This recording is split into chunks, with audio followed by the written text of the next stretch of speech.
que que é importante, Rodrigo, na sua opinião, a gente estudar e conhecer a história de Sansão e como que quem vai ouvir ou assistir a gente aqui pode esperar se transformar ou que benefício a pessoa pode ter ao participar dessas próximas horinhas de conversa com a gente? Bom, eu acho que 2 elementos que eu poderia levar em consideração aqui são os seguintes. Letra A.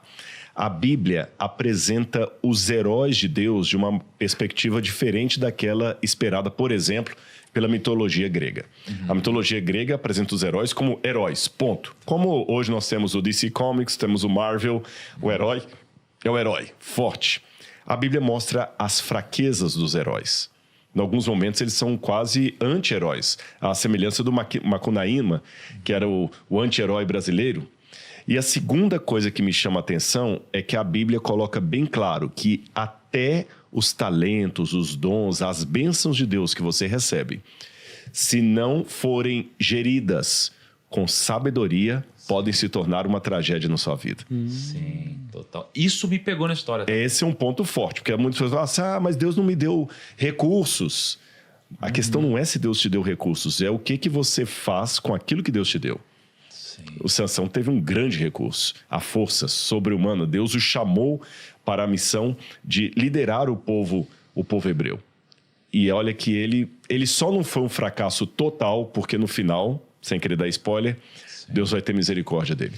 Então, mas você sabe que, para mim, esse foi meu grande conflito lendo a história. A gente vai falar sobre cada etapa dela, mas o meu grande conflito lendo foi que, em um determinado momento, eu vejo que Sansão ele foi chamado, com certeza foi levantado por Deus, recebeu grandes talentos de Deus, foi um grande herói ali, foi levantado, mas, em um determinado momento, um dos erros que ele comete não foi cometido, digamos assim, por causa dele. Alguém o levou a fazer isso. E eu fico pensando, mas será que foi justo? Ele foi, de alguma forma, enganado? Né? Será que foi culpa dele? Todos nós estamos suscetíveis a isso. E aí, por outro lado, você pensa, porém, se ele realmente fosse muito temente aos princípios de Deus, talvez ele não tivesse cometido esse erro. Né? Então, eu comecei a entrar nesse conflito interno de que, às vezes, Deus te dá todas as condições, você é uma pessoa, vou chamar assim, entre aspas, boazinha, não é? É uma pessoa de princípios, de caráter, mas ainda assim você pode estar suscetível a alguém te enganar e por causa dessa pessoa você pode acabar cometendo um erro e você vai sofrer as consequências. Com certeza. Né? Uma coisa que a gente tem que aprender com a história de Sansão e com outras também, e que muita gente não leva em consideração, são os elementos psicológicos que estão na base de quem eu sou. Por isso, galera, que eu sempre incentivo, procure conhecer um pouco de si mesmo através da psicologia ou de terapeutas de saúde mental. E principalmente nós homens temos mais dificuldades. Mulher busca mais a terapia. Não preciso disso, não preciso ficar conversando ali. Desde que seja um terapeuta realmente competente, para pessoas como eu que apreciam a espiritualidade cristã, que seja um terapeuta cristão, alguém que tenha os seus princípios, etc. É muito importante você procurar alguém dessa área. Por quê? Existem mecanismos, às vezes, no inconsciente, nesse ponto, a despeito das minhas discordâncias do Freud, ele foi um gênio. O inconsciente, ele te trava, ele te joga em caminhos perigosos.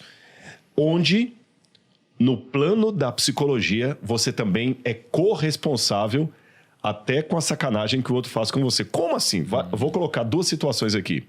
Se eu disser que a vítima também cooperou para a agressão, para o ato do agressor, todo mundo vai me apedrejar. Você está do lado do agressor, você está minimizando o que ele fez, você está culpando a vítima, e é muito perigoso falar isso mesmo.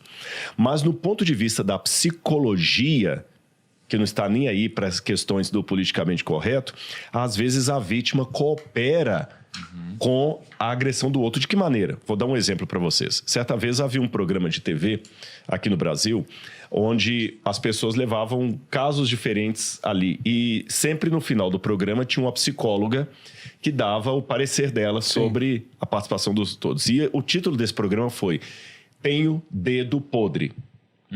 Eram mulheres que tinham a vida mais ou menos parecida e todas elas contavam a mesma história.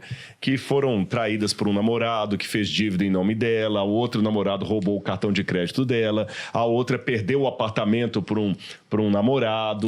E a ideia delas era essa, eu tenho dedo podre. E a psicóloga lá prestando atenção, ouvindo tudo e tal.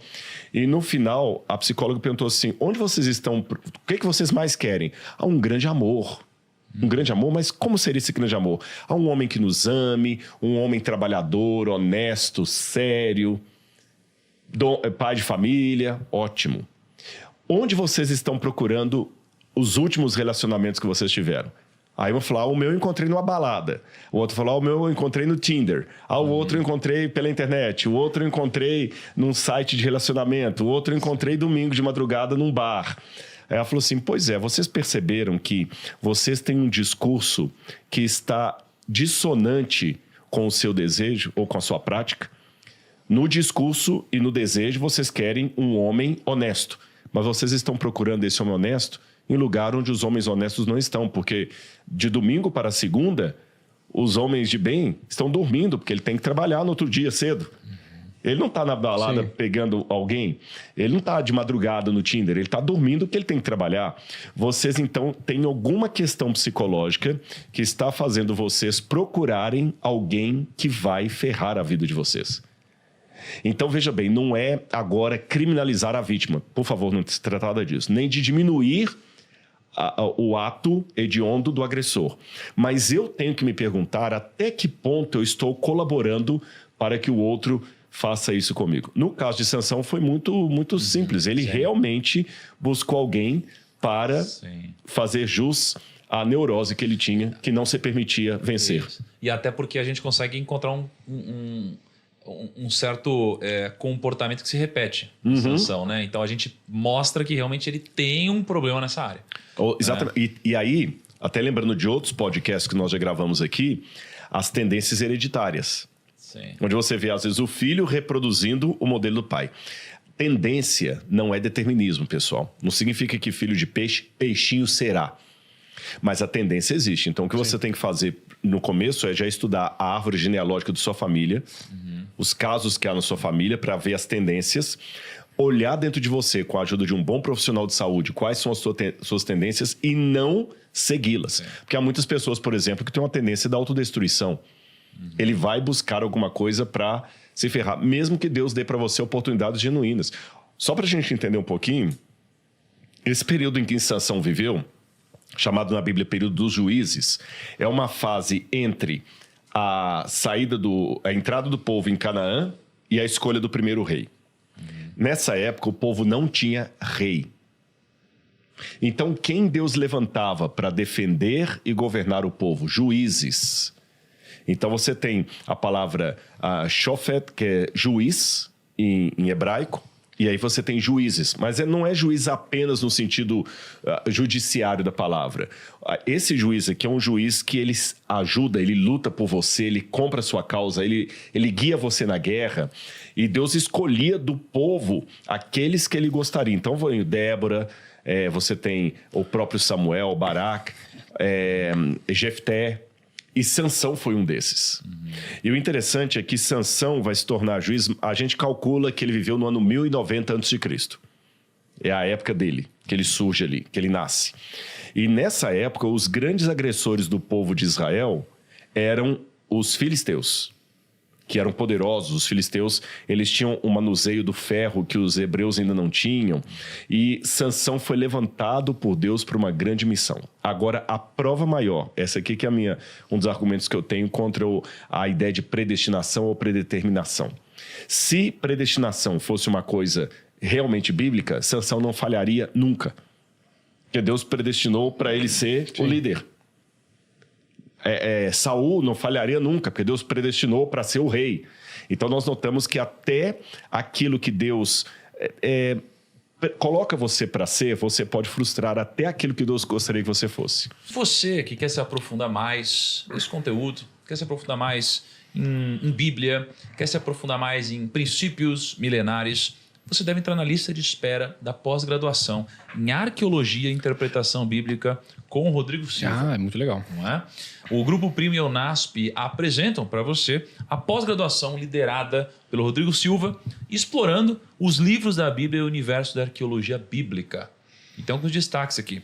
Você vai receber um certificado pelo Unasp, com nota máxima no MEC. Você vai ter um grupo exclusivo com o Rodrigo no Telegram e vai participar de um sorteio para uma viagem para Israel. E você tem um ano grátis de acesso à Bíblia comentada com mais de 400 vídeos. Então garanta a sua vaga clicando no link aqui embaixo da lista de espera ou clicando no QR. Que é errado, né? Seria QR. QR. Ou é QR ou é QR. É só escanear, gente. QR Code. É só escanear. Você escaneia lá e tudo certo.